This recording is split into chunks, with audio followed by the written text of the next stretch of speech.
We are pain, that's all. We are God.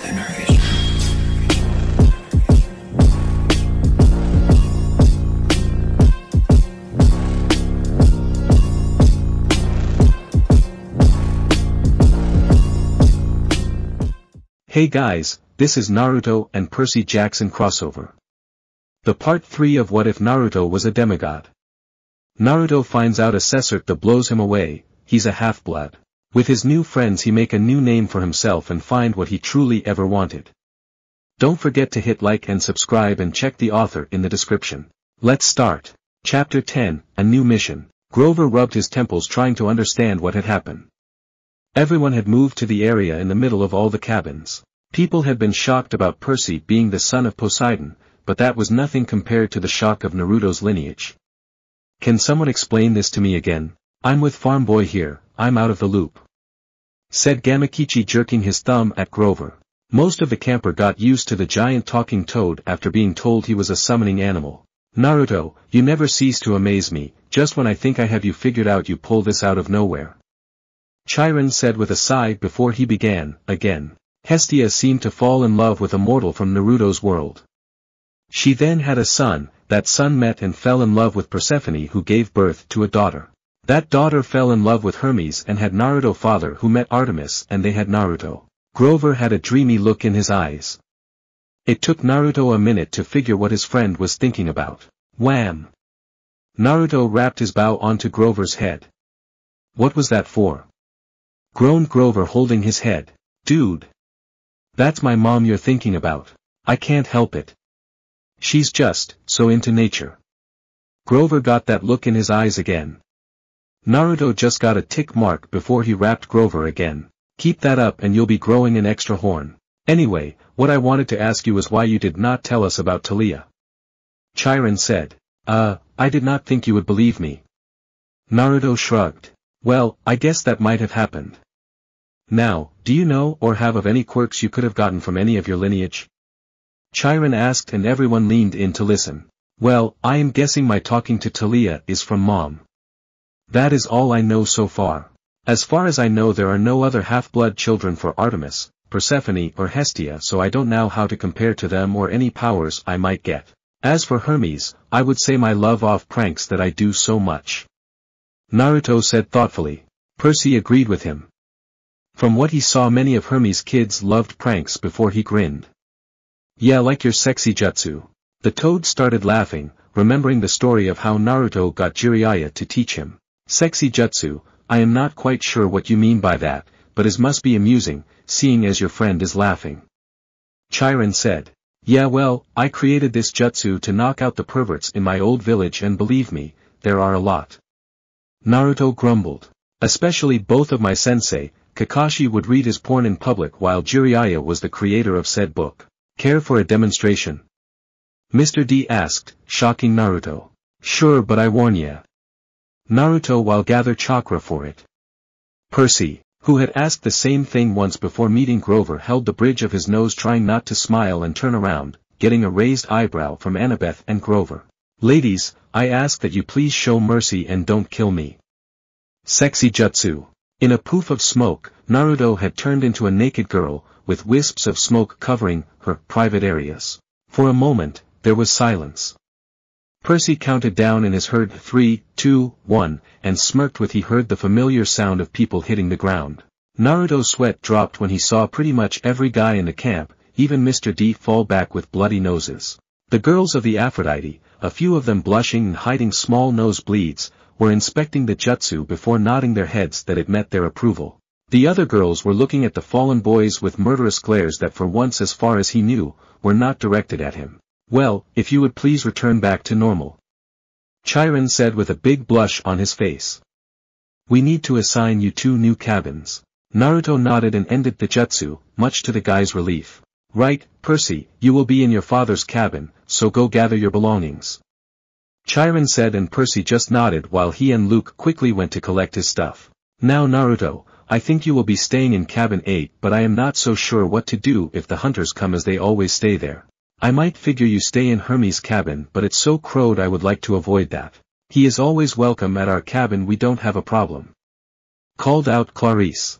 Her brothers and sisters didn't need convincing as they thought Naruto was a great fighter and a sense of humor they find funny. Ah, thank you Clarice. Naruto, Naruto. Chiron said as he looked at Naruto, who was looking at normal-looking cabin he will be staying in. He remembers that glowed silver at night but other than that he knew nothing about it. You know I'll just stay here, I'll figure something out if they come to camp. That is good and all but you are still welcome in the Ares cabin, just so you know. Chiron stated before walking away, rubbing his head because this experience has given him a major headache. I have a question. The orange toad spoke up. What is it buddy? Naruto replied. Why are you so young? Why wouldn't I be? I've only been gone over 6 months. Back home, it has been 3 years, replied Gamakichi. What did you say? Naruto whispered as he felt like he was hit by one of Lee's strongest kicks to the face. Well that would make sense. Mr. D said with interest, getting a lot of confused looks. From what the other gods told me of their visits to that world time between the two is always shifts. The difference of one world's time moves faster while the other seems to be barely moves. After about 3 or 4 years it goes the other way. So now time will move here faster than the other world. Okay, anyway I could get back to my world? Naruto asked. Oh, I am sure you will find out. Mr. D smirked. Scene change. You what? Talia yelled. You actually beat a huge hellhound with those ninja techniques of yours. Yes and some arrows to the eyes and mouth, and I let slip that I can talk to you. Naruto said with his eyes closed, waiting for the girl to hit him, but it never happened. He looked back at her and saw that she was smiling sadly. So how did they take it, Grover, Annabeth, and Luke, I mean? Talia asked nervously. Well Grover was bouncing of the trees, much to their annoyance. Annabeth was very happy and that she told me to help you out, which I will do. I will get you out of this place, even if it kills me. That is a promise. Naruto said with a foxy smile that made Talia blush a bit. And Luke she asked softly. He was the oddball. He just smiled sadly and said to protect you, which I promised I would. Naruto said thoughtfully until she hugged him. Thank you, Naruto. Hey it's no problem Talia. He said surprised but hugged her back anyway. He got a smile on his face and said, you know, that incident made our parent claim us. Backing up, Talia smiled and asked, so, are you going to tell me? Percy is the son of Poseidon. Naruto said, making Talia's eyes widen. Me on other hand, I'm kinda different. I'm a chain gang. A what? Well, I am the son of Artemis and I am also related to Hermes, Persephone and Hestia. Naruto shrugged like it was no big deal, but the look on Talia's face told him otherwise. So you are related to 4 gods, 2 of which are virgin goddesses? She asked shocked. Yeah, I'm not sure how that happened and I am not even sure how to even react to all of this. I am not even sure if I am even truly their kid or their line. I am not even sure how that is possible. Talia thought about it. Maybe because of the mixed blood of all the gods and goddess, you're not like one of them but a true mix of all of them. That does not matter though because you are your own kind of hero. Yeah I guess. Anyway, I should get going, curfew and all. Naruto said with a sad smile, he really liked Talia for some reason. Okay. Talia said, giving him another hug, enjoying the feeling of being in contact with another human, especially Naruto because he seemed to emit a lot of warmth. Naruto saw her smile a big and returned the hug. Oh and when I get out of here, you have got to show me this sexy jutsu you told me about. Naruto chuckled nervously. Then you will be in for a blast if you like to see all the guys get blown back by nosebleeds. Talia just smiled as she saw her friend fade away, savoring the warmth until he was gone. Back outside, we see Naruto standing in front of the tree with a palm on it. Opening his eyes, he smiled to himself and turned around only to freeze. The first thing he noticed that it was night time and that there was someone there. It looked like a male man and large blue bag over his shoulder. Can I help you? Naruto asked warily. The male man smiled before saying, Hello Naruto, I am passing through and have some packages to deliver. How do you know my name? You are well known among the gods and other immortals. You're the only one with so much blood of gods in you. The only thing missing is really being immortal. Some of the other gods are start calling you a mortal god. Mortal god? That what you are being called, mostly God but enough human to be mortal. To us immortals it makes you unique. Naruto just stared at the man before, you a god. The man nodded as Naruto just sat down and leaned against the tree. The god looked confused before he sat down next to Naruto. Something wrong? Naruto said nothing at first but sighed and said, I know in her letter mom loves me and is proud of me but, you know my mom's stories, how can she be proud of me? I'm the very thing she hates, I'm probably just a disappointment. This was Naruto's worst fear, and after see his mother as a goddess that is known for hating man, he didn't know if he could even be something to her, no matter how hard he tried. It wasn't a goal that he could achieve it through hard work, it was much more. The god placed his arm over Naruto's shoulder. Now don't be like that, she loves you more than anything else, even my son, your father. This caused Naruto to stare at the god next to him. Grandpa. Hermes' grin grew even wider at this. You should have seen the look on mine and my father's face when they told us. I was proud that he found love but for my sister to also find it. Zeus was all for it. He loves his daughter very much and he was honored that my son named his most famous jutsu after him. Don't worry about her, you meant the world to them both. It almost broke her heart to let you go and just after your father died. Naruto had tears in his eye but paid them no mind, thanks Grandpa. Hermes chuckled, he will never get tired of hearing that. He reached into his bag and pulled out a box and gave it to him. A gift from me, I'm sure you will find use for it. Naruto opened the box and found a pair of black sandals like the pair he had back home. They are like my shoes, gives you wings at a command. Just make a password for them and wing appeared, say it again and they recede. I thought you would like your own password than what I use. Naruto was deep in thought, he needed something that shouted him, but something that won't come up easy when he talking to someone. He then smiled and said loudly will of fire. Orange wings sprouted from the heels of the shoes and started flapping. Naruto said the password again and the wings vanished. Hermes stood up, well I have many other deliveries to take care of. Then he drew Naruto into a hug. Take care of yourself. And don't worry about your mother, right now we just have to deal with father and our uncle from causing a war. Sigh, it just so hard as gods by nature are so stubborn. No problem. Naruto said returning the hug with tears in his eyes. No problem at all. Later that night, Naruto would have a dream just like Percy would. In Percy's dream Poseidon and Zeus were fighting. Well, that was until a voice that seemed to be from underground, woke him up. Naruto's dream valley of the end. Naruto was in a forest, when he saw a small figure not far from him.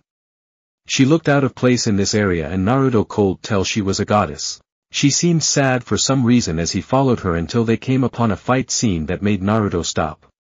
It was the final fight with Sasuke. He saw that the goddess stopped staring in worry watching the Naruto launching himself at Sasuke for a final attack. The energy flared up blinding them both. When it cleared he saw the goddess look in horror as he was on the ground and Sasuke over him. After Sasuke left she ran over and checked him over. Naruto now had tears in his eyes. This was his mother, she was worried for him, cared for him. As she healed him Kakashi entered the area. After spotting his mother he bowed and said, my lady. His mother seemed to know who he was and said, Kakashi, I'm taking my son where he belongs. Tell you village, if he ever come back it will be his dissension. If it was up to me he would never come back. And in a blind light, which caused Kakashi and his dog to look away, his mother vanished with him. Naruto's dream ends. Naruto. Open the door, I got Percy, we have to get to the big house. Grover's voice came from his door. Grumbling, Naruto opened up the door to let Grover into the cabin. Why are we needed there? Naruto asked, rubbing his eyes. Just hurry, and put on some clothes, you are only in your boxers. Yes mother. Naruto said as he rolled his eyes before he walked back in and a few minutes later, he was in his usual attire. Okay I am ready. On the way there, Percy looked really nervous for some reason, like he thought he was in trouble for some reason. Naruto put a hand on the boy's shoulder and when the son of Poseidon looked at him, he just smiled. That seemed to calm Percy a bit. I don't understand how you can be so calm. I mean, we are a couple of kids that should not exist. Simple, I don't think about it. Naruto smirked. That just caused Percy to sigh, he should have known. Naruto looked up and saw that the sky looked like it was ready to storm. Whistling, Naruto said, "That is one big storm, I wonder if it will actually rain." "No," Grover said. "It never rains here unless we want it to." Percy found himself agreeing to this because for as long as they have been here, it never rained, let alone being overcast at all. "What the heck is that, then?" asked Percy. Grover glanced uneasily at the sky. "It'll pass around us. Bad weather always does." They left it all that, but Naruto got the feeling that their half-goat friend was not telling them everything, because to him, that was a big storm forming. At the volleyball pit, the kids from Apollo's cabin were playing a morning game against the satyrs. Dionysus's twins were walking around in the strawberry fields, making the plants grow. Everybody was going about their normal business, but they looked tense. They kept their eyes on the storm. All three walked up to the front porch of the big house. Dionysus sat at the pinnacle table in his tiger-striped Hawaiian shirt with his Diet Coke, just as he had on their first day. Chiron sat across the table in his fake wheelchair. They were playing against invisible opponents, 2 sets of cards hovering in the air. Naruto wondered how the hell they did that, but stayed quiet for now. Well, Mr. D said without looking up. "Our little celebrities. Come closer boys," Mr. D said. "And don't expect me to bow to you, mortal, just because old Barnaclebeard is your father." He pointed to Percy and then smirked at Naruto. He actually liked the blonde, but no way was he going to say that out loud, even he had standards. "Same to you, even if you are related to those 4. At that, a net of lightning spread across the clouds above. Mr. D didn't seem to care. Yeah. Chiron feigned interest in his pinnacle cards. Grover cowered by the railing, his hooves clopping back and forth. Percy looked a little freaked and Naruto, he looked up, wondering if he could pull something like that off. "If I had my way," Dionysus said, "I would cause your molecules to erupt in flames. We'd sweep up the ashes and be done with a lot of trouble. But Chiron seems to feel this would be against my mission at this cursed camp, to keep you little brats safe from harm." "Spontaneous combustion is a form of harm, Mr. D," Chiron put in. "You don't say." Naruto deadpanned. "Nonsense," Dionysus said. "Percy wouldn't feel a thing. Nevertheless, I've agreed to restrain myself. I'm thinking of turning you into a dolphin instead, sending you back to your father." "Mr. D," Chiron warned, while Naruto was wondering why everyone seemed to be on Percy's case. "Oh, all right," Dionysus relented. "There's one more option. But it's deadly foolishness." Dionysus rose, and the invisible player's cards dropped to the table. "I'm off to Olympus for the emergency meeting. If they are still here when I get back, I'll turn Percy into an Atlantic bottlenose and, well, I am not sure what to turn Naruto into. Do you understand? And Perseus Jackson, if you're at all smart, you'll see that's a much more sensible choice than what Chiron feels you must do." Dionysus picked up a playing card, twisted it, and it became a plastic rectangle. "A credit card?" "No. A security pass." He snapped his fingers. The air seemed to fold and bend around him. He became a hologram, then a wind, then he was gone, leaving only the smell of fresh-pressed grapes lingering behind. "Show off." I would not talk if I were you, Naruto," Percy said. Chiron smiled and said, "I would like you boys to sit down please." They compiled. Chiron laid his cards on the table, a winning hand he hadn't gotten to use. Sad, Tsunade would probably kill for that. "Tell me boys, what do you make of the Hellhound?" "It scared me," Percy replied. "If Naruto hadn't given it a few holes in its head, I would not be here right now. It was odd for me. I didn't listen much to my old teacher Kakashi, but if I were to look underneath the underneath, I think someone summoned it here somehow. Though, I would have to say that it would be a cool summoning contract." Naruto said thoughtfully, making Percy sweat drop. "Trust me, you two will have fought far worse, when you are done." "Especially you," Naruto Chiron commented. "Done, with what?" asked Percy. "Yeah, and why me?" "Simple, your blood is very powerful and it repels the weaker monsters, but only the strongest of the monsters will come after you," Chiron explained. "Now Percy, what I meant was your joint quest.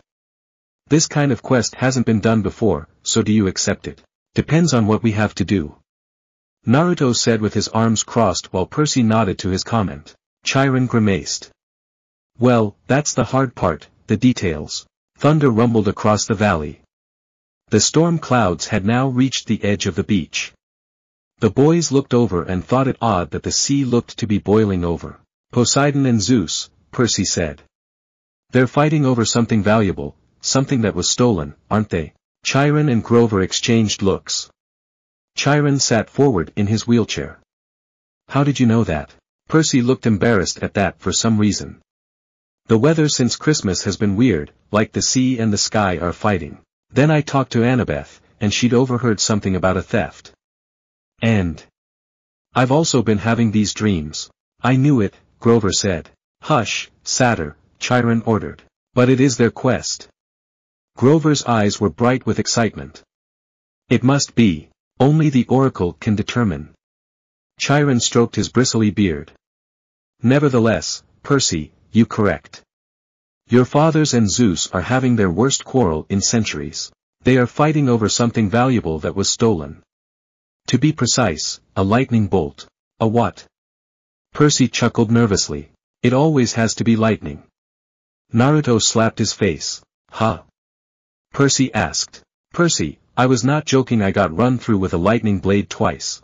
Naruto said stiffly, and he lifted his shirt to reveal the Chidori scar, making Percy and Grover's eyes widen and causing Chiron to wince. The horseman quickly recovered after seeing this, and that only strengthened what he was about to say. Do not take this lightly, Chiron warned. I'm not talking about some tinfoil-covered zigzag you'd see in a second-grade play. I'm talking about a 2-foot-long cylinder of high-grade celestial bronze, capped on both ends with god-level explosives. Thankfully, it has not been used as a sword. Oh man, I bet Shinobi back home would love to have that. Naruto chuckled, but was silenced by Chiron's glare. Zeus's master bolt, Chiron said, getting worked up now. The symbol of his power, from which all other lightning bolts are patterned. The first weapon made by the Cyclopes for the war against the Titans, the bolt that sheared the top off Mount Etna and hurled Kronos from his throne, the master bolt, which packs enough power to make mortal hydrogen bombs look like firecrackers. And it's missing? Asked Percy. Stolen, Chiron said. By who? Asked Naruto. By whom, Chiron corrected. Once a teacher always a teacher. By you too. Percy's jaw dropped. Naruto got a pissed-off look. Of all the ARGH. At least, Chiron held up a hand, that's what Zeus thinks. During the winter solstice, at last council of the gods, Zeus and Poseidon had an argument. The usual nonsense, Mother Rhea always liked you best, air disasters are more spectacular than sea disasters, etc. Afterward, Zeus realized his master bolt was missing, taken from the throne room under his very nose. He immediately blamed Poseidon. Now, a god cannot usurp another god's symbol of power directly, that is forbidden by the most ancient of divine laws. But Zeus believes your fathers convinced a human hero to take it. But we didn't. Patience and listen, children, Chiron said. Zeus has good reason to be suspicious. The forges of the Cyclopes are under the ocean, which gives Poseidon some influence over the makers of his brother's lightning. Zeus believes Poseidon has taken the master bolt, and is now secretly having the Cyclopes build an arsenal of illegal copies, which might be used to topple Zeus from his throne. The only thing Zeus wasn't sure about was which hero Poseidon used to steal the bolt. Now Poseidon has openly claimed you as his son. You were in New York over the winter holidays. You could easily have snuck into Olympus. Zeus believes he has found his thief. Okay, so why me then? Naruto asked. The gods know of you, being related to Hermes make you seem like a good theft, plus being from the world of the ninja, stealth is no problem for you. Okay, but I have never been to Olympus. Naruto deadpanned. Yeah, me either. Zeus is crazy. Percy was freaking out. Chiron and Grover glanced nervously at the sky. The clouds didn't seem to be parting around them, as Grover had promised. They were rolling straight over our valley, sealing them in like a coffin lid. Air, Percy. Grover said. We don't use the C word to describe the Lord of the Sky. Perhaps paranoid, Chiron suggested, while Naruto grumbled something about power-hungry gods. Then again, Poseidon has tried to unseat Zeus before, I believe that was question 38 on your final exam. He looked at Percy as if he actually expected him to remember question 38. Naruto just rolled his eyes, he made it a point to forget all about that test. Something about a golden net? Percy guessed. Poseidon and Hera and a few other gods. They, trapped Zeus and wouldn't let him out until he promised to be a better ruler, right? Correct, Cryon said. And Zeus has never trusted Poseidon. Of course, Poseidon denies stealing the Master Bolt. He took great offense at the accusation. The two have been arguing back and forth for months, threatening war. And now, you two have come along, the proverbial last straw. But we are just kids.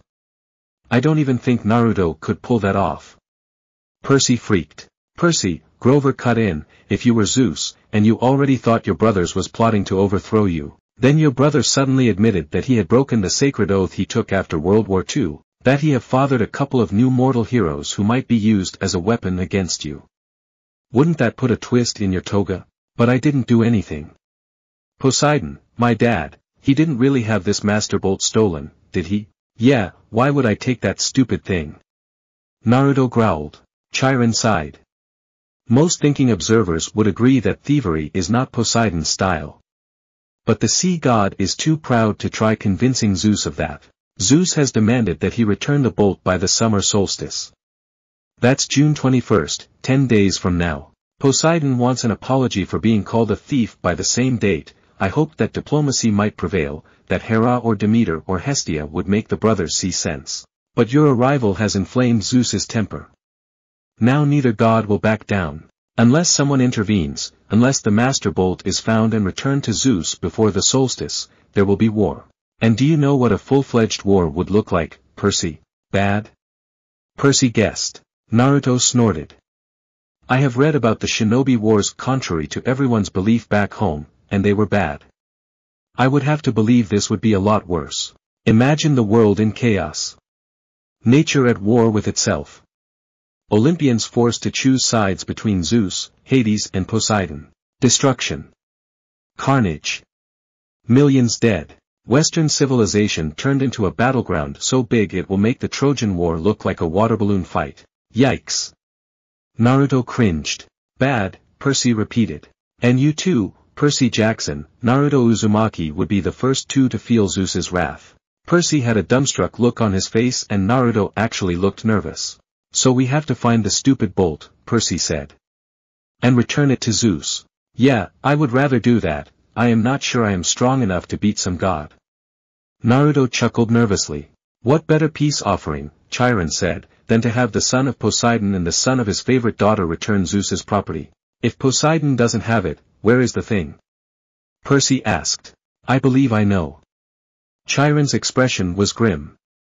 Part of a prophecy I had years ago. Well, some of the lines make sense to me now. But before I can say more, you must officially take up the quest. You must seek the counsel of the oracle. Why can't you tell me where the bolt is beforehand? Percy asked. Because if I did, you would be too afraid to accept the challenge. Percy swallowed. Good reason. You agree then? Percy looked to Grover, who nodded, and then to Naruto, who looked ready for anything.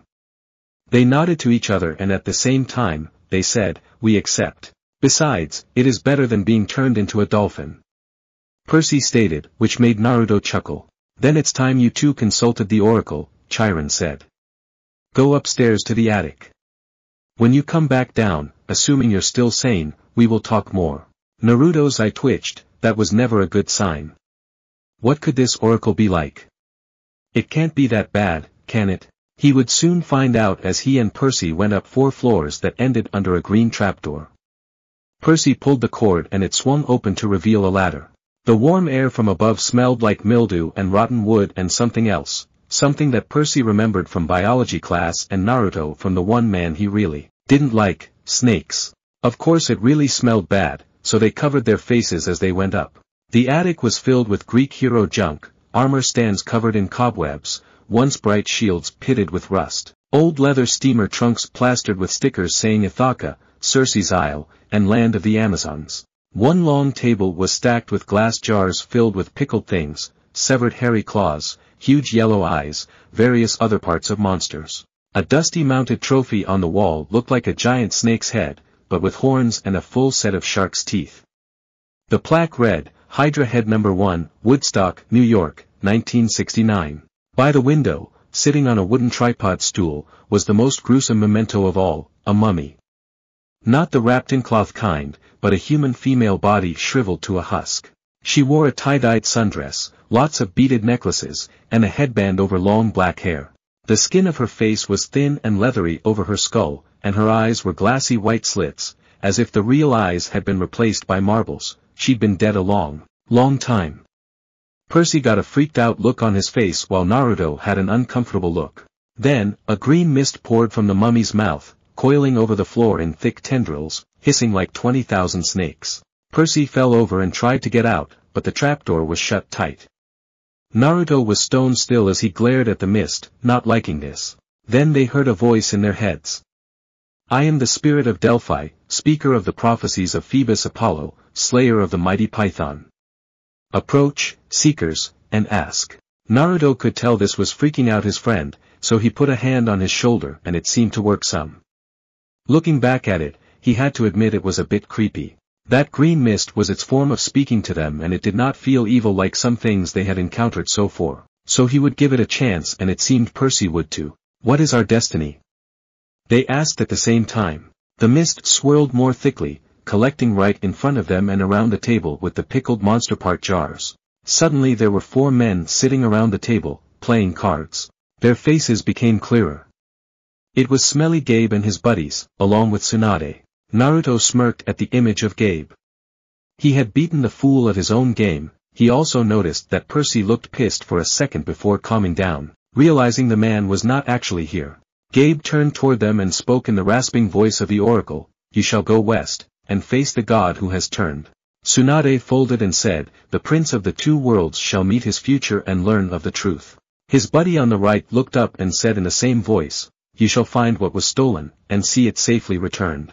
The guy on the left threw in 2 poker chips, then said, "You shall be betrayed by one who calls you a friend." Finally, Eddie, the building super, delivered the worst line of all, "And you shall fail to save what matters most, in the end." The figures began to dissolve and as the mist retreated, coiling into a huge green serpent and slithering back into the mouth of the mummy, Percy cried, "Wait, what do you mean?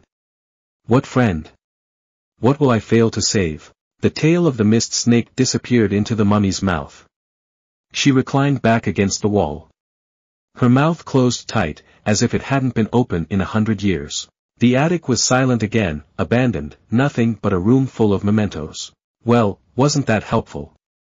Naruto's voice startled Percy and the boy could cut the blonde sarcasm with a knife. "Come on." Percy said shakily, "Let's get out of here, this place is creeping me out." Scene change. "Well?" Chiron asked. "She said we would retrieve what was stolen." Percy sighed.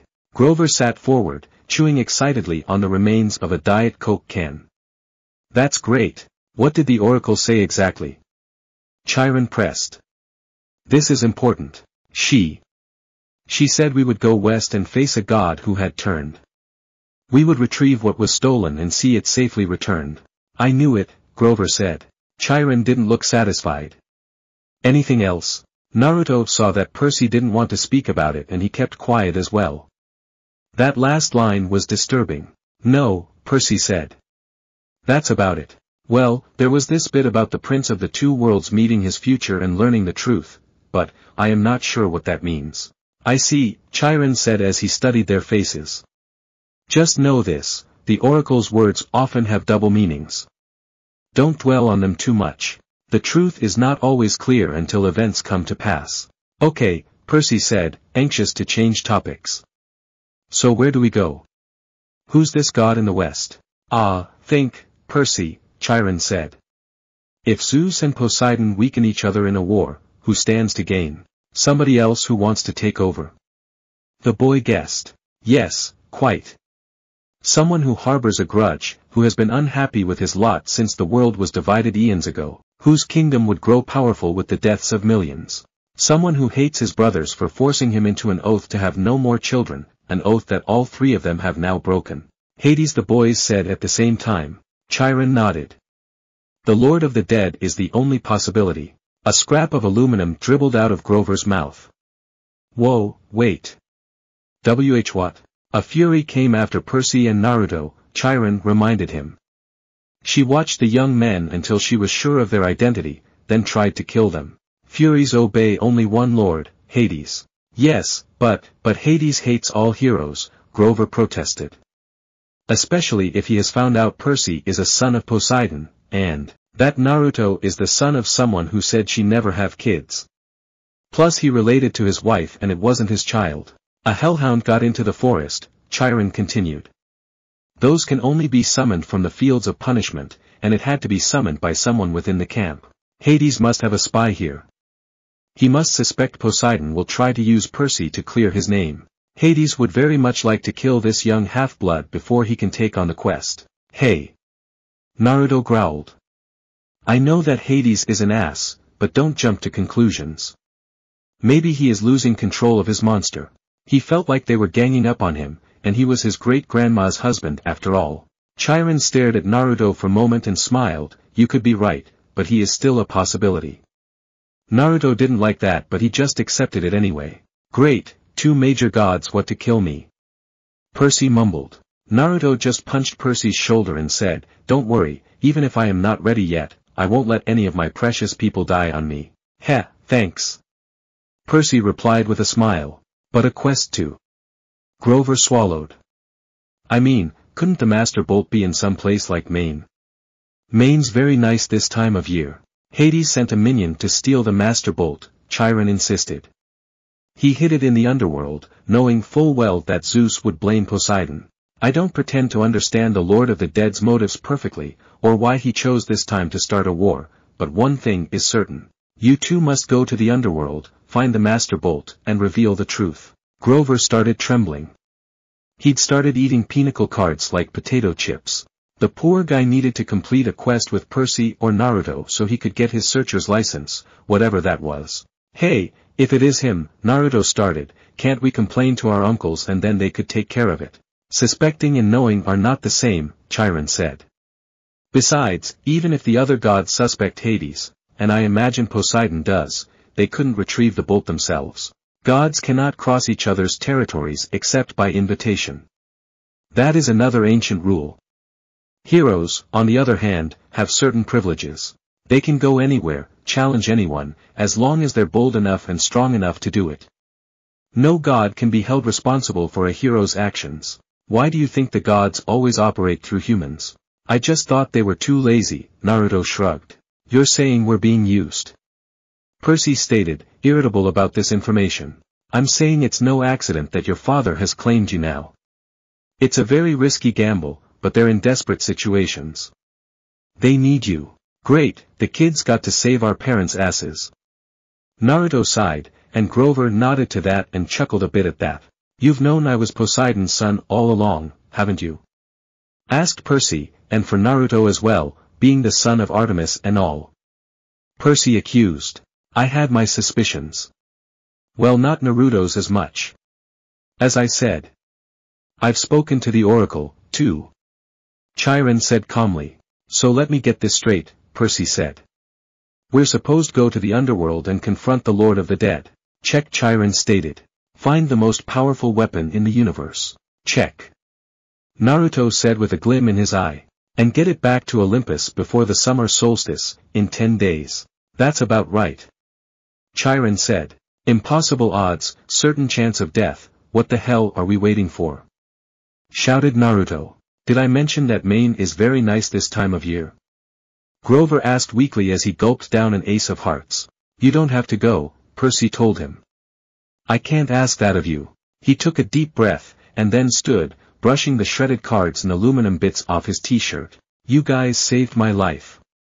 If you're serious about wanting me along, I won't let you down. That made both of the boys smile, Percy because he wanted another friend with them and Naruto because he was proud of the satyr. All the way, G-Man. Percy said and then turned to Chiron. So where do we go? The Oracle just said to go west. The entrance to the underworld is always in the west. It moves from age to age, just like Olympus. Right now, of course, it's in America. Where? Naruto asked. Chiron looked surprised. I thought that would be obvious enough. The entrance to the underworld is in Los Angeles, LA. Sweet. Naruto cheered. Oh, Percy said. Naturally. So we just get on a plane. No. Grover shrieked. Percy, what are you thinking? Have you ever been on a plane in your life? Percy shook his head in the negative. Percy, think, Chiron said. You are the son of the sea god. Your father's bitterest rival is Zeus, lord of the sky. Your mother knew better than to trust you in an airplane. You would be in Zeus's domain. You would never come down again alive. Okay, so what about me? Naruto asked. To be honest, I am not sure, Chiron said thoughtfully, but to be safe, I would say that you stay on the ground as well. Overhead, lightning crackled. Thunder boomed. Naruto looked up and said, I forgot about that. Okay, Percy said, determined not to look at the storm. So, we'll travel overland. That's right, Chiron said. 2 companions may accompany you. Grover is one. The other has already volunteered, if you will accept her help. Gee, Percy said, feigning surprise while smirking to Naruto, who did the same. Who else would be stupid enough to volunteer for a quest like this? The blonde looked behind Chiron, since his fellow blonde behind the man as she took off the Yankee's hat and she shimmered into existence for all to see. I've been waiting a long time for a quest, seaweed brain, she said. Athena is no fan of Poseidon, but if you're going to save the world, I'm the best person to keep you from messing up. Glad you care. Naruto smirked. If you do say so yourself, Percy said with a smirk. I suppose you have a plan, wise girl. Her cheeks colored. Do you want my help or not? The 4 of us will work just fine. Percy said in return, happy to be traveling with people he knows and trusts. Excellent, Chiron said. This afternoon, we can take you as far as the bus terminal in Manhattan. After that, you are on your own. Lightning flashed. Rain poured down on the meadows that were never supposed to have violent weather. No time to waste, Chiron said. I think you should all get packing. Already done. Naruto commented as seals glowed all over his body, and in place of his clothes, was his ANBU gear. I got everything I need right here. You have got to teach me that. Annabeth said with wide eyes. Maybe. Naruto said thoughtfully. He then had a strange thought. But if this quest is anything like the wave mission, we are going to have to expect the unexpected. Naruto, you are the king of the unexpected. Percy replied. Ah well, I meet you guys here when you get back. I gotta go tell Talia that we are going get her dad's doomsday toy back for him. With that, Naruto body flickered to the tree. Annabeth turned back to Percy and asked, is he always? Yes. Both Percy and Grover said, amused by the disappearing blonde.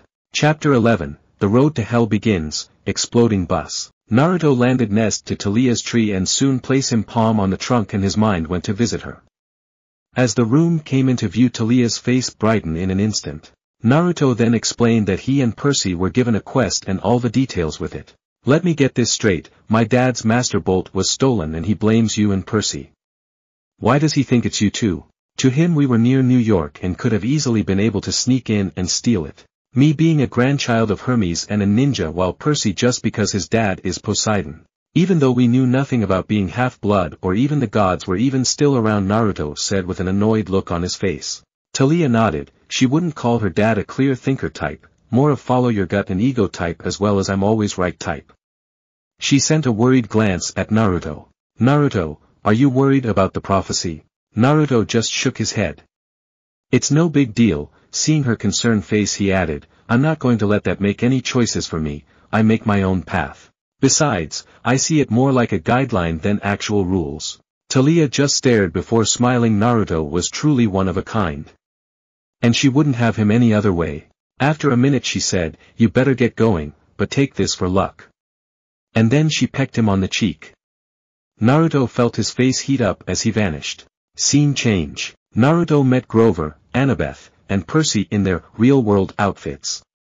Well, for Percy and Annabeth it wasn't any different.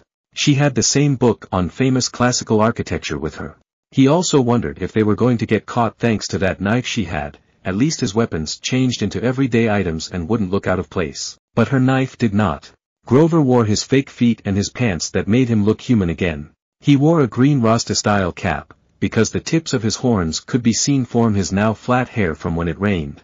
His bright orange backpack was full of scrap metal and apples for him to snack on. In his pocket was a set of reed pipes his daddy goat had carved for him. Naruto knew he only knew 2 songs, Mozart's Piano Concerto No. 12 and Hilary Duff's So Yesterday, but didn't have the heart to tell him that either on sounds real bad on reed pipes. Grover noticed Naruto's red face and asked what was the matter. When he told them, Percy just sighed and smacked his forehead, and Grover chuckled. You have got to be kidding me. Annabeth thought. Well, his mother is Artemis. So what are we waiting for? Asked Naruto. No idea, Chiron just said to come back here. Percy said, shrugging. Correct, Percy, now I would like you to meet Argus. Chiron said, coming up to them in his wheelchair form with a surfer dude tailing him. Ah, the head of security. Annabeth said respectively. Naruto just quirked an eyebrow for what he could. This guy has eyes all over his body. He will drive you into the city, and, well, keep an eye on things. Chiron said. Naruto just sweat dropped at the bad pun. Hey!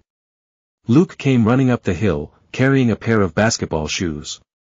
Glad I caught you. Naruto noticed that Annabeth was blushing. For some reason it reminded him of Hinata. Just wanted to say good luck, Luke told them. And I thought, maybe you could use these. He then handed the shoes to Percy. The shoes looked like any normal pair of shoes to him. Maya. White bird's wings sprouted out of the heels. Percy was so startled that he dropped the shoes, and Naruto said under his breath, so that his password. Awesome. Grover said. Luke smiled. Those served me well when I was on my quest. A gift from Dad. Of course, I don't use them much these days. He then had a sad expression on his face. Naruto didn't know what to do but patted Luke on the shoulder for comfort. Luke smiled sadly at him, but then turned into an amused smile at Naruto. Well, didn't say this yesterday, but it looks like I may. Say uncle, and I'll tell Clarice you were peeking on her in the showers. That stopped Luke dead as he turned pale white. Best sword fighter in 300 year or not even, he wasn't dumb enough mess with a pissed of women anywhere, especially when it involves perverts. And he knew who Clarice would believe too. Hey, man, Percy said, coming to his rescue. Thanks. Listen, Percy. Luke looked uncomfortable, more than he already was. A lot of hopes are riding on you and Naruto. So just, kill some monsters for me, okay? Don't worry man, we'll show you the trophies when we get back. Naruto said, his arm around Percy's shoulders. Good. Luke said as he then shook Naruto and Grover's hands as well and gave Annabeth a hug, who looked ready to pass out. Again Naruto got that same feeling. After Luke was gone, Percy smirked and couldn't help but say to Annabeth, you're hyperventilating. I am not. You let him capture the flag instead of you, didn't you? Oh, why do I want to go anywhere with you, Percy? Annabeth then stomped down the other side of the hill they met on, where a white SUV waited on the shoulder of the road. Argus followed, jingling his car keys. Come on guys. Let's get on the road to hell. Naruto said with a leave-like attitude. You are not making this any better on me. Grover grimaced. Wait, I was supposed to make you feel better. Naruto asked jokingly. You're scary, Naruto. Grover replied. Am I? Asked Naruto. Yes was Grover's replied. Am I? He asked again. Yes. Grover answered without pause. Am I? He asked one last time. Yes. Grover said with no form of hesitation. Once near the car, Percy remembered that it would not be a good idea for him to wear the flying shoes. So he gave them to Grover. Naruto thought that was funny. The world's first flying satyr. Unfortunately, Grover was less skilled in the air than he was on the ground. But it was still funny to watch Grover go out of control on runaway shoes. Chiron then came to give them last words of wisdom. Good luck you two. No, I know Naruto has some training, while it was ninja training but training nonetheless. I wish I had more time to train you Percy. I mean, Hercules and Jason and others had a lot more training after all. That's okay. I just wish, Percy said but stopped himself, not wanting to sound selfish about not getting a magical item or even a weapon to help him on his quest. What am I thinking? Chiron cried. I can't let yous get away without this. He pulled a pen from his coat pocket and handed it to Percy. It was an ordinary disposable ballpoint, black ink, removable cap. Gee, Percy said. Thanks, Percy, that's a gift from your father. I've kept it for years, not knowing you were who I was waiting for. But the prophecy is clear to me now. You are the one, Chiron stated. Naruto, as I said before, your swords are a gift from your mother. They are able to turn into a bow that perfect for you and come with its own quiver of arrows that always return when you need them. Just place the handles of the swords together and they stay that way for your bow, only you could bring them apart when you need them. I'm sure when you get back you will start making arrows that are unpredictable as you are. Naruto grinned, already coming up with ideas. Percy meanwhile was taking a better look at the pen and remembered how he and Naruto vaporized Mrs. Dodds. Could this be the same weapon? He took off the cap, and the pen grew longer and heavier in his hand. In a few seconds, it had turned into a shimmering bronze sword with a double-edged blade, a leather-wrapped grip, and a flat hilt riveted with gold studs. He smiled. Somehow, this sword felt right in his hands. The sword has a long and tragic history that we need not go into, Chiron told him. Its name is Anaklusmos, Riptide. Percy translated, although he didn't know how. Use it only for emergencies, Chiron said, and only against monsters. No hero should harm mortals unless absolutely necessary, of course, but this sword wouldn't harm them in any case. What do you mean it wouldn't harm mortals? How could it not? Percy asked, confused as he looked at the deadly-looking blade. The sword is celestial bronze. Forged by the Cyclopes, tempered in the heart of Mount Etna, cooled in the river Lethe. It's deadly to monsters, to any creature from the underworld, provided they don't kill you first. But the blade will pass through mortals like an illusion. They simply are not important enough for the blade to kill. And I should warn you, as a demigod, you can be killed by either celestial or normal weapons. You are twice as vulnerable. Good to know. Percy replied, and then Chiron explained more about the blade. Like he could not lose it and how to turn it back. He joined the others in the car. They turned back to see that Chiron was now under Talia's tree, shooting of an arrow, which mean he was just sending them off. Naruto couldn't help but ask. So, you got your weapon, huh? Yeah, it is called Riptide. Percy smiled. What are your blades called, Naruto? Annabeth asked. Oh, I think I'll call them Hunter's Moon. He said simply. Okay, why? Grover asked nervously. It just seems to fit. Naruto shrugged. Whatever you say, man. Grover said. Scene change. Argus drove them out of the countryside and into western Long Island. For Naruto and Percy, it felt weird to be out on the highway again. They did spend 2 weeks in the camp after all. Naruto caught Percy looking at all the McDonald's and other places on their way. He could not blame him, the camp old school, and Percy was just regaining his sense. So far so good, Percy told Annabeth. 10 miles and not a single monster. She gave him an annoyed look. It's bad luck to talk that way, seaweed brain. Remind me again, why do you hate me so much? I don't hate you. Could have fooled me. He mumbled. Yeah, can't we just have a group hug? Naruto interrupted the two, ignoring the glares. Look, we're just not supposed to get along, okay? Our parents are rivals. Annabeth replied. Why? Percy asked dumbly. Annabeth sighed. How many reasons do you want? One time my mom caught Poseidon with his girlfriend in Athena's temple, which is hugely disrespectful. Another time, Athena and Poseidon competed to be the patron god for the city of Athens. Your dad created some stupid saltwater spring for his gift. My mom created the olive tree. The people saw that her gift was better, so they named the city after her. They must really like olives. Replied Percy. Oh, forget it. Now, if she'd invented pizza, that I could understand. I said, forget it. I don't understand why certain people have to hate each other because our parents do. Why can't we think of each other as who we are, not who our parents are? Wish it was like that, like back in the Leaf Village. Naruto said, the last part to himself. Percy knew what Naruto was talking about, but the others didn't, but said nothing, not wanting to bring up bad memories. However, Annabeth considered Naruto's words and kept quiet. Traffic slowed them down in Queens. By the time they got into Manhattan it was sunset and was starting to rain. Argus dropped them at the Greyhound station on the Upper East Side, not far from Percy's mom and Gabe's apartment. Naruto noticed out of the corner of his eye, that Percy ripped it down a soggy flyer with his face on it quickly before the other two could see it. Argus unloaded their bags, made sure they got the bus tickets, and then drove away, the eye on the back of his hand opening to watch them as he pulled out of the parking lot. Naruto noticed that Percy was looking off into the distance, probably thinking about his home. Naruto slapped his back in comfort. "Don't worry man, we'll get your mom back." "I know," Percy said with a sad smile. Grover shouldered his backpack. He gazed down the street in the direction Percy was looking. "You want to know why she married him, Percy? Huh? Were you reading my mind? Just your emotions?" Grover shrugged. "Guess I forgot to tell you satyrs can do that. You were thinking about your mom and your stepdad, right? Can't blame the guy." Naruto smirked. "Your mom married Gabe for you," Grover told him. "You called him smelly, but you've got no idea. The guy has this aura. Yuck. I can smell him from here. I can smell traces of him on you, and you haven't been near him for a week." "Thanks," Percy deadpanned.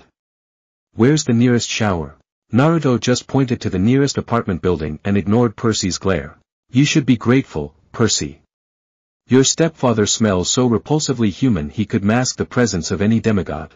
As soon as I took a whiff inside his Camaro, I knew, Gabe has been covering your scent for years. If you hadn't lived with him every summer, you probably would have been found by monsters a long time ago. Your mom stayed with him to protect you. She was a smart lady. She must have loved you a lot to put up with that guy, if that makes you feel any better. A world that tears at a mother's heart. I wonder if my mother had such passion when it came to me." Naruto said, a soft look on his face. He knew his grandfather said about his mother, but he wanted to be sure, to help his heart heal when they meet face to face. Soon they got restless waiting for the bus and decided to play some hacky sack with one of Grover's apples. Annabeth was unbelievable. She could bounce the apple off her knee, her elbow, her shoulder, wherever. Naruto showed more skill than her and even did a few crazy tricks too. The game ended when Percy tossed the apple toward Grover and it got too close to his mouth. In one mega goat bite, their hacky sack disappeared, core, stem, and all. Grover blushed.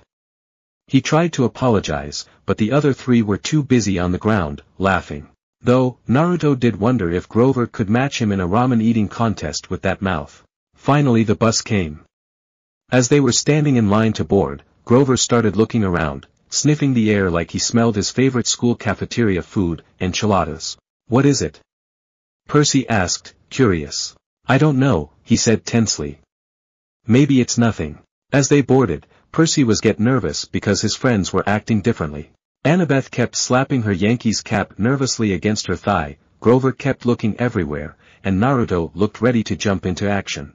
Percy had his hand on Riptide, worried. As the last passengers got on, Annabeth clamped her hand on Percy's knee. "Percy." An old lady had just boarded the bus. She wore a crumpled velvet dress, lace gloves, and a shapeless orange knit hat that shadowed her face, and she carried a big paisley purse.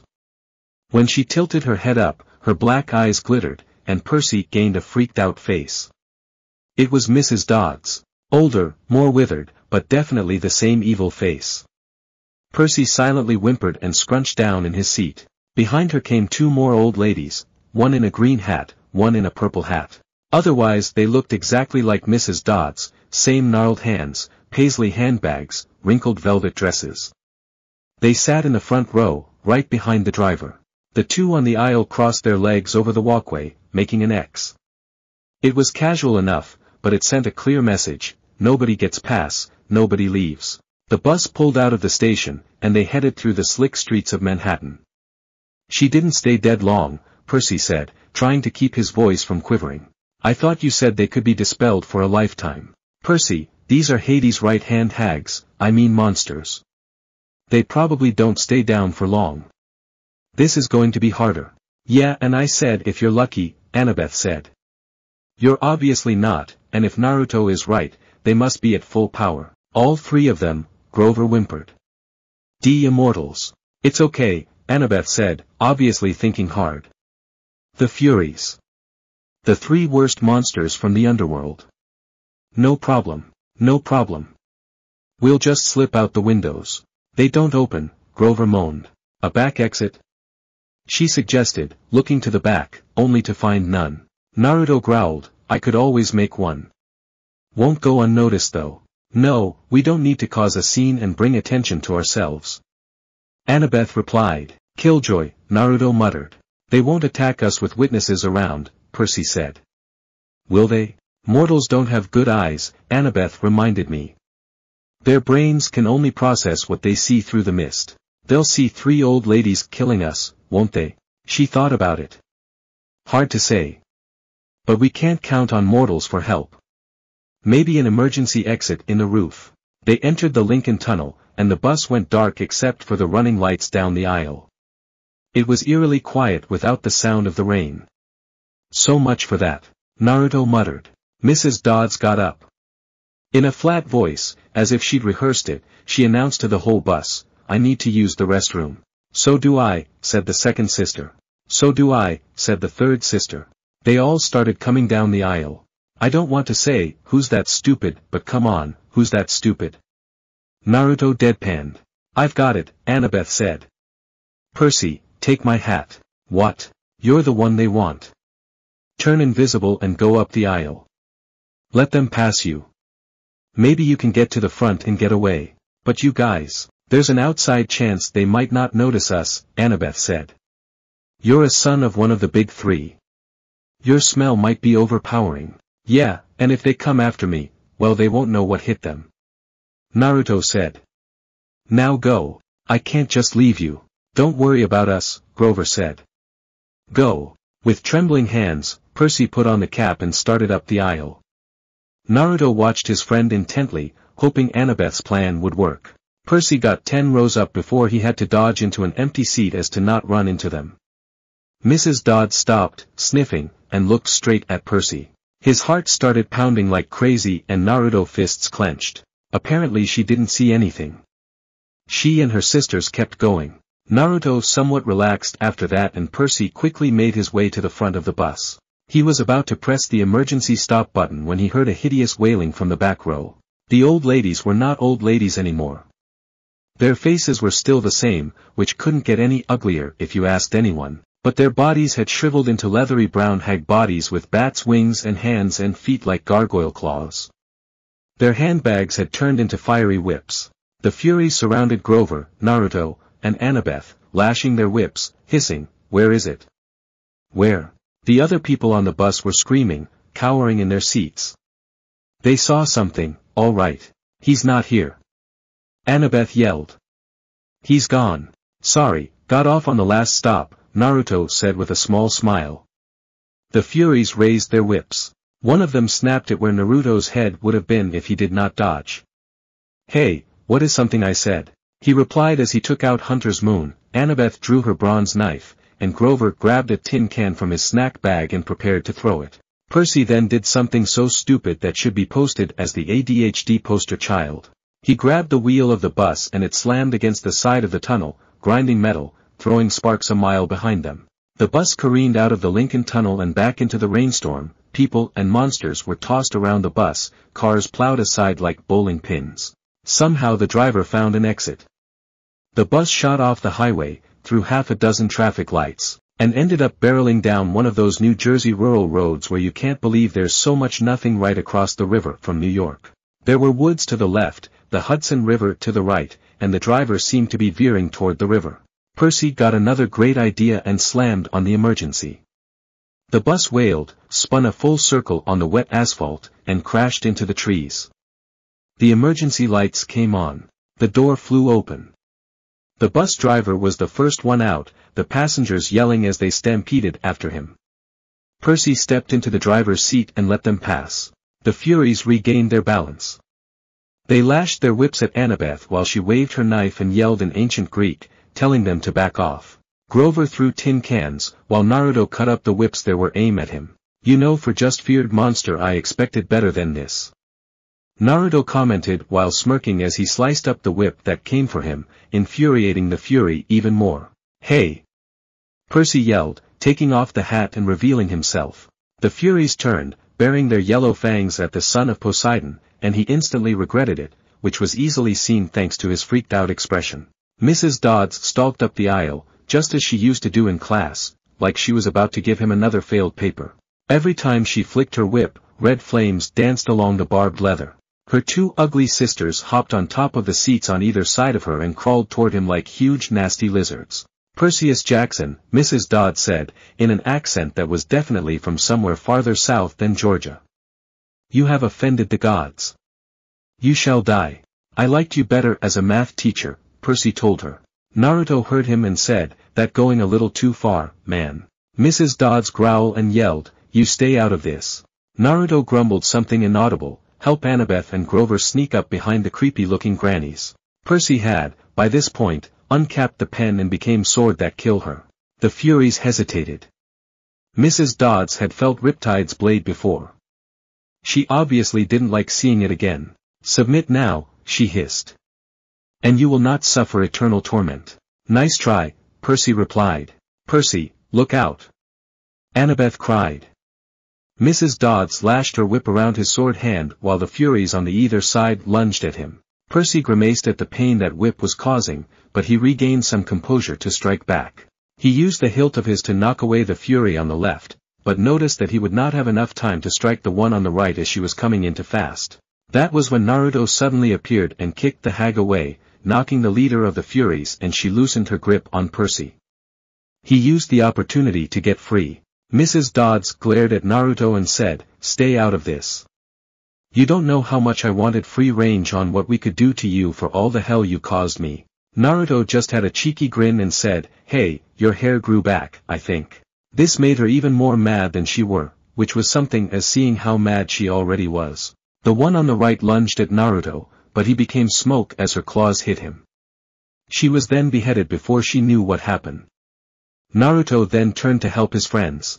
Annabeth got Mrs. Dodds in a wrestler's hold and yanked her backward while Grover ripped the whip out of her hands. "Ow!" he yelled. "Ow! Hot! Hot!" The Fury that Percy had hit before came back in full force and tried to slice him with her claws, but he swung Riptide and she broke open like a piñata. Mrs. Dodds was trying to get Annabeth off her back. She kicked, clawed, hissed and bit, but Annabeth held on while Grover got Mrs. Dodds's legs tied up in her own whip. Finally they both shoved her backward into the aisle. Mrs. Dodds tried to get up, but she didn't have room to flap her bat wings, so she kept falling down. "Zeus will destroy you," she promised. "Hades will have your soul." Yeah, no one cares," Naruto said happily. "Brachas mes vesimini." Percy yelled, which oddly meant, "Eat my pants. Fools, you will die." The Fury yelled. Thunder shook the bus and Naruto had a bad feeling about this. "Get out!" Annabeth yelled. Now, they rushed outside and found the other passengers wandering around in a daze, arguing with the driver, or running around in circles yelling, "We're going to die." A Hawaiian shirt tourist with a camera snapped their photograph before they could put away their weapons. "Our bags," Grover realized. "We left our..." Boom! The windows of the bus exploded as the passengers ran for cover. Lightning shredded a huge crater in the roof, but an angry wail from inside told them that Mrs. Dodds was not yet dead. "Why won't she just die?" screamed Naruto angrily as he heard this. "Run!" Annabeth said. "She's calling for reinforcements. We have to get out of here."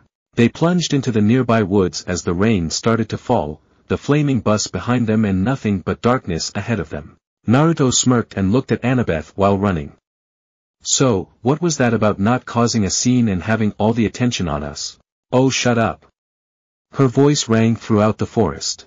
Chapter 12, Up Against a Real Stony Gaze. In a way, it's nice to know there are Greek gods out there, because you have somebody to thank when things go right, and blame when things go wrong.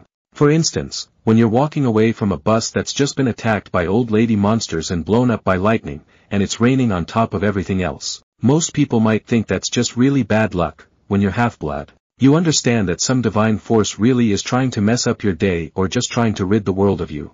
Zeus must not be thinking straight, if he was thinking at all, if he tries to blow up the only people trying to find his toy bolt. That was what was going through Naruto's mind as he walked alongside Percy, Annabeth, and Grover. Currently, they were walking along the Jersey riverbank, with the glow of New York City behind them. Grover was shivering and braying, his big goat eyes turned slit-pupiled and full of terror. "Three kindly ones. All three at once. Come on. The farther away we get the better. Annabeth said, still looking shaken. All our money was back there, Percy reminded her. Our food and clothes. Everything. Well, maybe if you hadn't decided to jump into the fight, what did you want me to do? Let you get killed. You didn't need to protect me, Percy. I would have been fine. Besides, we also had Naruto.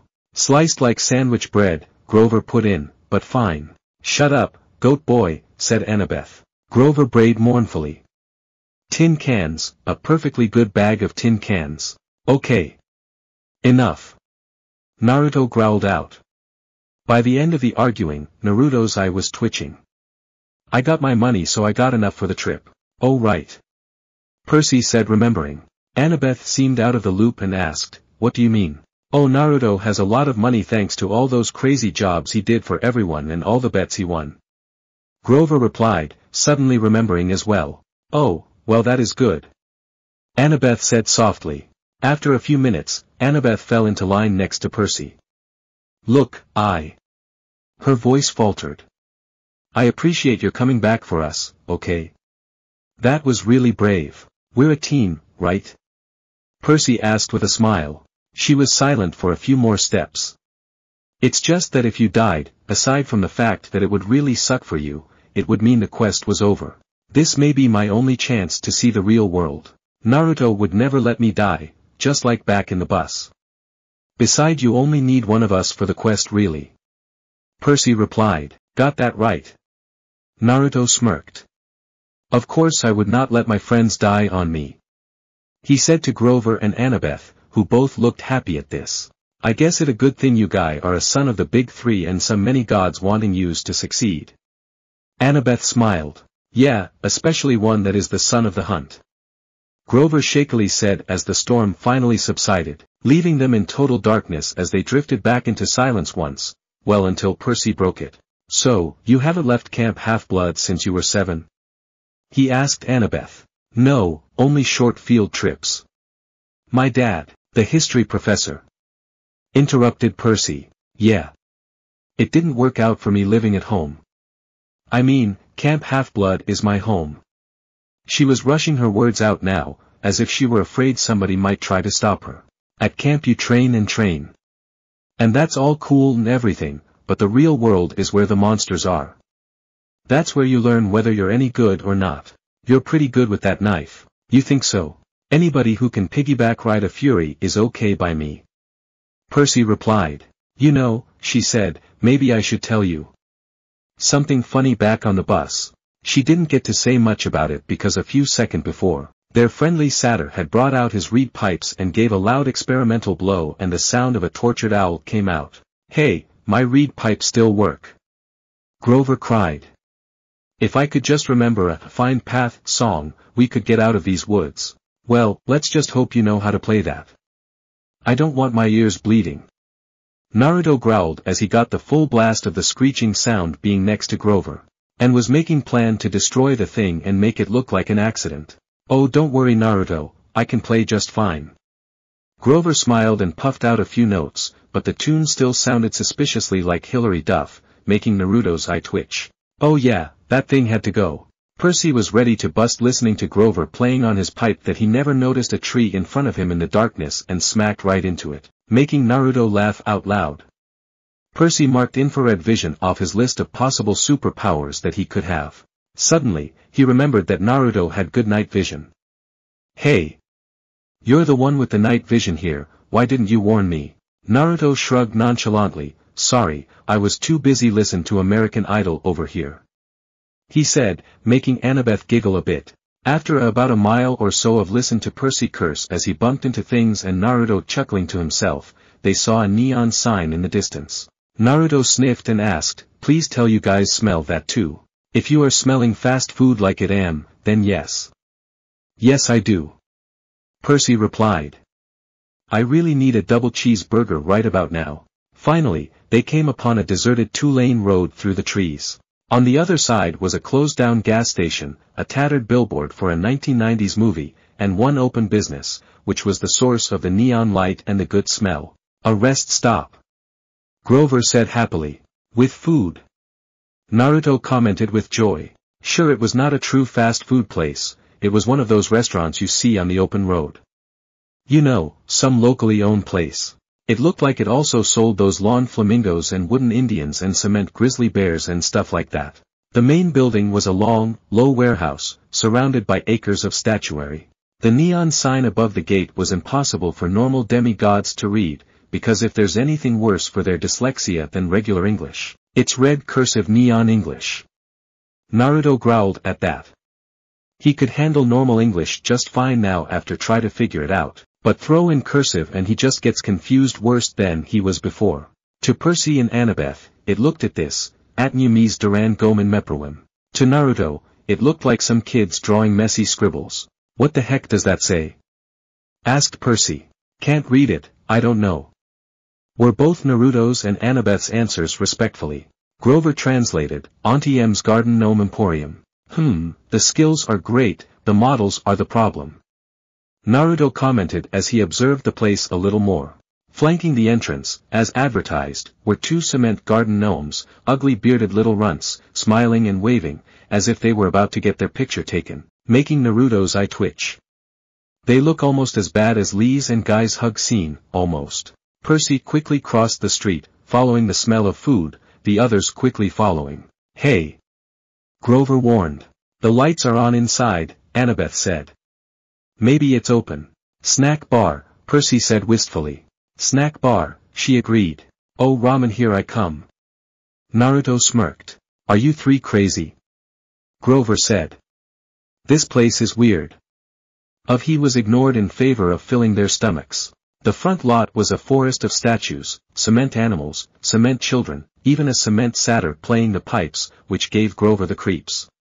Blahaha. He bleated. Looks like my Uncle Ferdinand. They stopped at the warehouse door. Don't knock, Grover pleaded. I smell monsters. Your nose is clogged up from the Furies, Annabeth told him. All I smell is burgers. Aren't you hungry? Meat. He said scornfully. I'm a vegetarian. You eat cheese enchiladas in aluminum cans, Percy reminded him. Those are vegetables. Come on. Let's leave. These statues are looking at me. Naruto screamed right behind Grover, making him jump 3 feet into the air. Don't do that. Sorry Grover, but that was the perfect moment. Besides, they are just statues. Naruto said with a chuckle. Besides, if they come alive, just break them with a sour note from you pipe. Gee thanks, Grover deadpanned. Then the door creaked open, and standing in front of them was a tall Middle Eastern woman because she wore a long black gown that covered everything but her hands, and her head was completely veiled. Her eyes glinted behind a curtain of black gauze, but that was about all anyone could make out. Her coffee-colored hands looked old, but well manicured and elegant, so they imagined she was a grandmother who had once been a beautiful lady. Her accent sounded vaguely Middle Eastern, too. She said, Children, it is too late to be out all alone. Where are your parents? They're, Annabeth started to say. We're orphans, Percy said, hoping Naruto would not be too upset. Orphans? The woman said.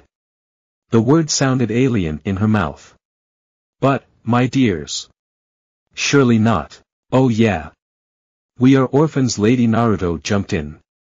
You know, people who live off the streets, people who must move through the trash just to get a bit to eat, he said with fake tears, making his 3 companions sweat drop. But, when in a group, it eases the pain. I forgot how good an actor Naruto is. We got separated from our caravan, Percy said, a little put off by Naruto's dramatic speech. Our circus caravan. The ringmaster told us to meet him at the gas station if we got lost, but he may have forgotten, or maybe he meant a different gas station. Anyway, we're lost. Is that food I smell? Oh, my dears, the woman said. You must come in, poor children. I am Auntie M. Go straight through to the back of the warehouse, please. There is a dining area. They smiled and thanked her and went in. Annabeth muttered to me, circus caravan. Always have a strategy, right? Your head is full of kelp. Well, excuse me. I got that idea by watching Shakespeare over here. That Mr. Shakespeare to you commoners. And you ruined my act with you poor, on the spot, thinking skills. Naruto fake pouted. Oh, shut it. It worked, right? Percy asked, annoyed. Naruto couldn't help but smile. The warehouse was filled with more statues, people in all different poses, wearing all different outfits and with different expressions on their faces. Normally, they would not be going to some strange place in the middle of nowhere, but they were hungry and tired, and this place was just convenient. That was when Naruto felt weird.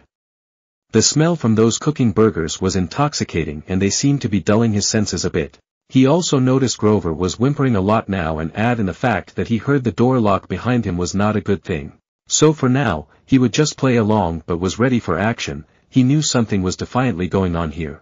As soon as they go to the back of the place, they noticed a fast food counter with a grill, a soda fountain, a pretzel heater, and a nacho cheese dispenser. Everything you could want, plus a few steel picnic tables out front. Please, sit down, Auntie M said. Awesome, Percy said. Grover said reluctantly, we don't have any money, ma'am. Auntie M smiled and said, no, children. No money. This is a special case, yes. It is my treat, for such nice orphans. Thank you, ma'am, Annabeth said. Auntie M stiffened, as if Annabeth had done something wrong, but then the old woman relaxed just as quickly. Percy just shrugged it off, but Naruto narrowed his eyes suspicious. Okay, something is going on here, but what? This lady is giving me a bad vibe, like those times when some of the villagers back would be nice and then try and kill me. I so hope it is not like that. Quite all right, Annabeth, she said. You have such beautiful gray eyes, child. Okay, my memory is not that bad, we never even introduced ourselves. Naruto thought quickly. Their hostess disappeared behind the snack counter and started cooking.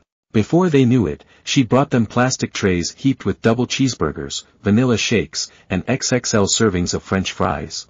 In little time at all they started chowing down. Naruto gulped down his food with ease.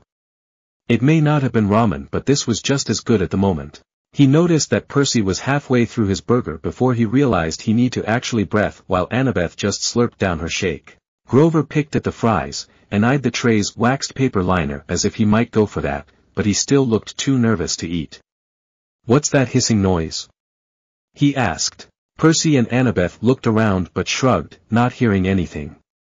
Naruto, however, recognized that sound and almost groaned.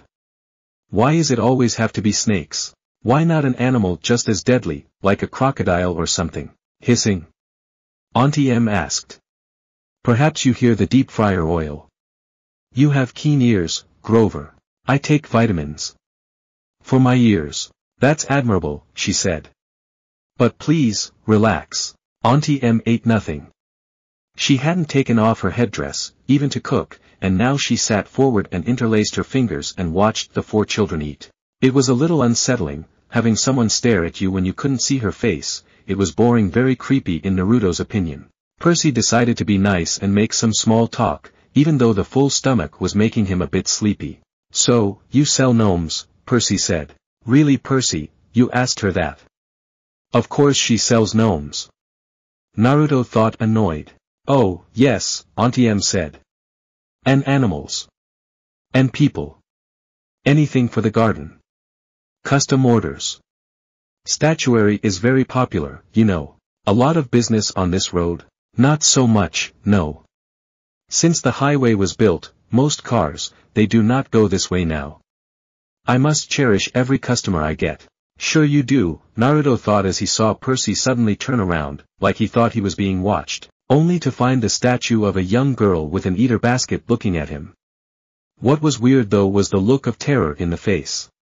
What is the enemy here? An unseen enemy is a deadly enemy. Ah, Auntie M said sadly. You notice some of my creations do not turn out well. They are marred. They do not sell. The face is the hardest to get right. Always the face. You make these statues yourself? Percy asked, a little creeped out. Oh, yes. Once upon a time, I had 2 sisters to help me in the business, but they have passed on, and Auntie M is alone. I have only my statues. This is why I make them, you see. They are my company. The sadness in her voice sounded so deep and so real that you couldn't help feeling sorry for her. Annabeth had stopped eating. She sat forward and said, 2 sisters. It's a terrible story, Auntie M said. Not one for children, really. You see, Annabeth, a bad woman was jealous of me, long ago, when I was young. I had a boyfriend, you know, and this bad woman was determined to break us apart. She caused a terrible accident. My sisters stayed by me. They shared my bad fortune as long as they could, but eventually they passed on. They faded away. I alone have survived, but at a price. Such a price. Oh crud. Double crud. Triple crud. Naruto thought frantically. Medusa. We have to finish this fast. He then saw Percy getting really sleepy now, and his and Annabeth's eyes met, and they both knew they were in trouble. He gave her a barely noticeable nod. Percy. Annabeth was shaking him to get his attention. Maybe we should go. I mean, the ringmaster will be waiting. Naruto noticed that Grover was nervously eating the wax paper from the trays, but either this lady didn't see it or already knew what he was. Naruto knew it was the latter. Such beautiful gray eyes, Auntie M told Annabeth again. My, yes, it has been a long time since I've seen gray eyes like those. She reached out as if to stroke Annabeth's cheek, but Annabeth stood up abruptly. We really should go. Yes. Grover swallowed his waxed paper and stood up. The ringmaster is waiting. Right. Heh, and he will be pissed that the main actor won't be there. Naruto said, getting up as well, but Percy seemed reluctant to get up and leave. Please, dears, Auntie M pleaded. I so rarely get to be with children. Before you go, won't you at least sit for a pose? A pose? Annabeth asked warily. A photograph. I will use it to model a new statue set. Children are so popular, you see. Everyone loves children. Annabeth shifted her weight from foot to foot. I don't think we can, ma'am. Come on, Percy. Sure we can, Percy said, a little irritated with Annabeth for being so bossy, so rude to an old lady who just fed them for free. It's just a photo, Annabeth. What's the harm? Yes, Annabeth, the woman purred. No harm. Annabeth reluctantly allowed this, and they followed the lady to the front door, into the garden of statues. Auntie M directed them to a park bench next to the stone satyr. Now, she said, I'll just position you correctly. The young girl in the middle, I think, and the two young gentlemen on either side, and the blonde one behind the girl since he is a bit taller. Not much light for a photo, Percy remarked. Oh, enough, Auntie M said. Enough for us to see each other, yes. Where's your camera? Grover asked. Auntie M stepped back, as if to admire the shot. Now, the face is the most difficult. Can you smile for me please, everyone? A large smile. Grover glanced at the cement satyr next to him, and mumbled, that sure does look like Uncle Ferdinand. Grover, Auntie M chastised, look this way, dear. She still had no camera in her hands. Percy, Annabeth said. The boy wanted to listen, but for some reason, the sleepy feeling was coming back again. I will just be a moment, Auntie M said. You know, I can't see you very well in this cursed veil. Percy, something's wrong, Annabeth insisted. Wrong? Auntie M said, reaching up to undo the wrap around her head. Not at all, dear. I have such noble company tonight. What could be wrong? That is Uncle Ferdinand. Grover gasped. Relax, Annabeth, Naruto interrupted, his arm around her shoulder. A picture of just us will be great. After all, we will just look back at this and just laugh. Annabeth was about to say something, but she caught Naruto's eye. He had a glim in it that told her he had a plan to mess with this monster. So she stayed quiet and gave her trust to Naruto. The woman smiled behind her veil. She had what she wanted, all four of them in one shot. As they got ready, Annabeth looked at Naruto worried. She hoped Naruto knew what he was doing. She knew Naruto wouldn't let his friends get hurt, not if he could help it. The kind lady interrupted her line of thought though. So please give me a pose and a big smile. Naruto smirked as he got into his fighting stance and made a cross seal over his chest and gave a fox smile. The lady thought nothing of it and removed the veil, and in an instant they all turned to stone. Sucks to be a shadow clone right now. Naruto's voice echoed out to them with cheer as the statues poofed away. Medusa, as they now knew what to really call her, growled. So you are the son of many gods. I will enjoy killing you, but tell me how you knew it was me. Just little things, the gnomes were realistic, too realistic. The sound of your snakes and a little of your speech. Sorry, but it looks like we just going to have to kill you. Can't have any more people hurt by you. Naruto said from behind a stone bear as he got his hunter's moon out and placed the end together. They stay like that as Naruto got out an arrow. He knew this was not the best monster to fight at close range. Medusa was getting annoyed now, she turned to where she thought the other was hiding. As she did this, Naruto let loose an arrow. It just missed Medusa's head but sliced one of her snakes, separating it from her body. She screeched again in anger. Throughout the exchange, Percy was freaking out. He now heard the soft hissing of the snakes on her head, he also saw that her heads had turned into gnarly claws. Great, another hag that wants to kill me. Medusa claimed down long enough to get closer to Percy. Such a pity to destroy a handsome young face, her voice told him soothingly. Stay with me, Percy. All you have to do is look up. He fought the urge to obey. Instead he looked to one side and saw one of those glass spheres people put in gardens, a gazing ball. He could see Auntie M's dark reflection in the orange glass. Her headdress was gone, revealing her face as a shimmering pale circle. Her hair was moving, writhing like serpents. Auntie M, Auntie M. Ugh, how could I have been so stupid? Head in the game, Percy. Cried out Naruto as he used his sandals to move by the statues fast, shooting more arrows at her. Oh, will you shut up? Medusa yelled as she was forced to take cover behind one of her statues. Percy was freaking out now. Naruto couldn't get a clear shot, or even close enough to deal any real damage. His other friends are too scared to help him out of this mess. He needed to think of a way to somehow beat her before she turns him to stone. The gray-eyed one did this to me, Percy, Medusa said, and she didn't sound anything like a monster.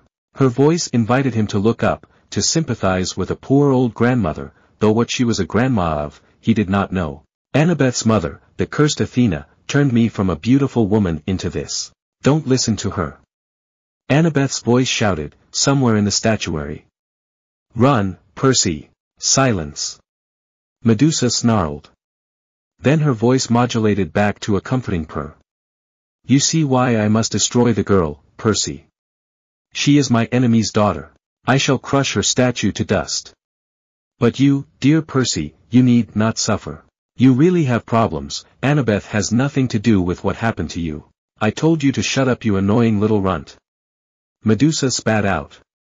I will enjoy doing the same to your statue as well. No. Percy said firmly as he tried to get on his legs. Do you really want to help the gods? Medusa asked. Do you understand what awaits you on this foolish quest, Percy? What will happen if you reach the underworld? Do not be a pawn of the Olympians, my dear. You would be better off as a statue. Less pain. Less pain, Percy. Grover's voice was heard behind him, but it was coupled with a buzzing sound. Duck. He turned, and there the flying satyr was in the night sky, flying in with his winged shoes fluttering, Grover, holding a tree branch the size of a baseball bat. His eyes were shut tight, his head twitched from side to side. He was navigating by ears and nose alone. Duck. He yelled again. I'll get her. That finally jolted Percy into action. Knowing Grover, he was sure the goat boy would miss Medusa and nail him, so he quickly dove to the side. Thwack! You miserable satyr, Medusa roared with rage. I'll add you to my collection. That was for Uncle Ferdinand. Grover yelled back as Percy scrambled into the maze of statues and Grover came in for another hit. Kerwhack! Arg! Medusa yelled, her snake hair hissing and spitting. While Percy was regaining, Annabeth appeared next to him with her cap off. Percy. Poor Percy cleared a gnome in fright. Jeez. Don't do that. Get over it, you should be used to it by now with me. Naruto said as he landed next to him as well, scaring Percy even more. Why can't go above like Grover and shoot at her? I can't get a clear shot, she keeps moving and has too much cover, Naruto said. And I can't get close to her to do any real damage. You have to cut her head off. Supplied Annabeth. What? Are you crazy? Let's get out of here. Medusa is a menace. She's evil. I'd kill her myself, but... Annabeth swallowed, as if she were about to make a difficult admission. But you've got the better weapon. Besides, I'd never get close to her. She'd slice me to bits because of my mother. You've got a chance, and unlike Naruto, she doesn't want to harm you, just turn you to stone. What? I can't. Look, do you want her turning more innocent people into statues? She pointed to a pair of statue lovers, a man and a woman with their arms around each other, turned to stone by the monster. Annabeth grabbed a green gazing ball from a nearby pedestal. A polished shield would be better. She studied the sphere critically. The convexity will cause some distortion. The reflection size should be off by a factor of. Would you speak English? I am. She tossed him the glass ball. Just look at her in the glass. Never look at her directly. Hey, guys. Grover yelled somewhere above them. I think she's unconscious. Roar. Okay, maybe not. Grover corrected. He went in for another pass with the tree branch. Hurry, Annabeth told me. Grover's got a great nose, but he'll eventually crash. She then put the cap back on and disappeared. Naruto smirked and said, good luck man, I'll try and cover you. And he flew away. Scowling, Percy took out his pen and uncapped it, making it turn into his bronze sword, Riptide. He slowly followed the hissing sound of the snakes on her head, while keeping his eyes locked on the globe. Finally, he was able to see her reflection in the ball. Grover was coming in for another turn at bat, but this time he flew a little too low. Medusa grabbed the stick and pulled him off course. He tumbled through the air and crashed into the arms of a stone grizzly bear with a painful umph. Medusa was about to lunge at him when Percy suddenly yelled, hey! Her attention was on him now, so he was able to catch a glimpse of Naruto moving Grover out of harm's way. Percy slowly made his way over to the snake hag, but she seemed to expect him to do that. He could see the reflection of her face now. Surely it wasn't really that ugly. The green swirls of the gazing ball must be distorting it, making it look worse than she actually looks. You wouldn't harm an old woman, Percy, she crooned. I know you wouldn't. Percy hesitated, fascinated by the face he saw reflected in the glass, the eyes that seemed to burn straight through the green tint, making his arms go weak. Grover moaned, Percy, don't listen to her. Medusa cackled. Too late. She then lunged at the boy with her large talons, and in his panic, he swung his sword for all he was worth. He heard a sickening schlock. Then a hiss like wind rushing out of a cavern, the sound of a monster disintegrating. Something fell to the ground next to his foot. It took all of Percy's willpower not to look. He could feel warm ooze soaking into his sock, little dying snake heads tugging at the shoelaces. Not a good feeling. Oh, yuck, Grover said. His eyes were still tightly closed, but Percy guessed he could hear the thing gurgling and steaming. Mega yuck. Annabeth came up next to him, her eyes fixed on the sky. She was holding Medusa's black veil. She said, don't move. Very, very carefully, without looking down, she knelt and draped the monster's head in black cloth, then picked it up. It was still dripping green juice. Nice job. Naruto said as all of them gathered around the covered head. You okay? Yeah, Percy replied, but he felt like he wanted to upchuck the cheeseburger he ate before.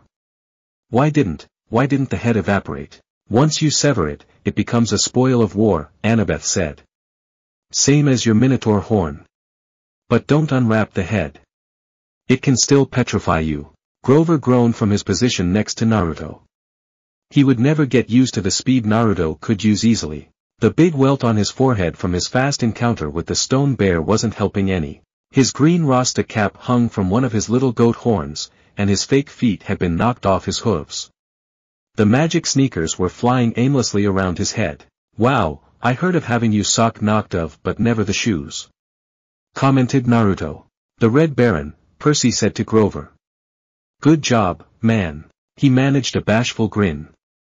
That really was not fun, though. Well, the hitting her with a stick part, that was fun. But crashing into a concrete bear or going at the mind-numbing speeds Naruto goes at. Not fun, he said as he snatched his shoes out of the air, while Percy recapped his sword and put it away. They quickly made their way back into the warehouse, hoped that they might find something of use. Thankfully, they found some plastic bag where they double-wrapped Medusa's head in it.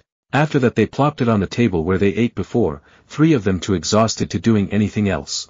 So we have Athena to thank for this monster. Percy then asked Annabeth after a few seconds. Annabeth flashed him an irritated look. Your dad, actually. Don't you remember? Medusa was Poseidon's girlfriend. They decided to meet in my mother's temple. That's why Athena turned her into a monster. Medusa and her 2 sisters who had helped her get into the temple, they became the 3 Gorgons. That's why Medusa wanted to slice me up, but she wanted to preserve you as a nice statue. She's still sweet on your dad. You probably reminded her of him. It's both of their faults really. Percy's dad couldn't keep it in his pants and in Annabeth's mom created one of the most feared monster of all time. Naruto said, trying to get them to stop fighting again. It didn't help as Annabeth said this was all Percy's fault. How is this my fault? He rounded on Annabeth. Annabeth tried to imitate Percy's voice, but it was not that good. It's just a photo, Annabeth. What's the harm? We almost got turned to stone. Forget it, Percy said. You're impossible. You're insufferable. Hey. Grover interrupted. You 2 are giving me a migraine, and satyrs don't even get migraines. What are we going to do with the head?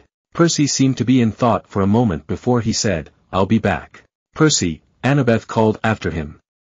What are you? Then he was gone as he rounded a corner. Annabeth just threw up her hands and walked off in another direction, taking a look around. It was only Grover and Naruto left. Naruto started chuckling to himself. What is so funny? Just how crazy this quest is going. Not even 24 hours and we met the 3 Furies and Medusa. This is starting to turn fun. You scare me something, Naruto. Although you did a pretty good job back there saving our hides. You had me going there when you were going to get the use ready in that picture. Man, you guys keep forgetting about my shadow clone jutsu. Well, I guess I am not used to it yet. I mean, it is not every day a half-blood has that power. Well, that is a good thing then. People will never know what to expect. They could be facing one enemy and think this is easy, then, poof. They are facing an army armed to the teeth making them wet themselves. Grover just shakes his head. He will never be used to Naruto's antics. Percy was back with box and a delivery slip. It read, The Gods, Mount Olympus, 600th floor, Empire State Building, New York, New York. With best wishes, Percy Jackson. They're not going to like that, Grover warned. They'll think you're impertinent. Who cares? That is one of the best pranks ever. Speaking of which, did you find any more of those? Naruto smirked as soon as the package disappeared with a pop. I am impertinent, Percy said, but he still pointed to where he found the boxes. As Naruto went out of view, he looked at Annabeth, who had just gotten back, and dared her to criticize him. She didn't. She seemed resigned to the fact he liked to piss of the gods. Come on, she muttered. We need a new plan. Naruto came back a few seconds later with a big smile on his face. They all knew that smile and they all knew what happened. Grover could not help but groan and ask, please tell me you didn't do what I think you did. Now, do you really think I would do something like that? Naruto asked. Yes. Was the reply from all 3 of them at the same time. Naruto pretended to wipe away a tear.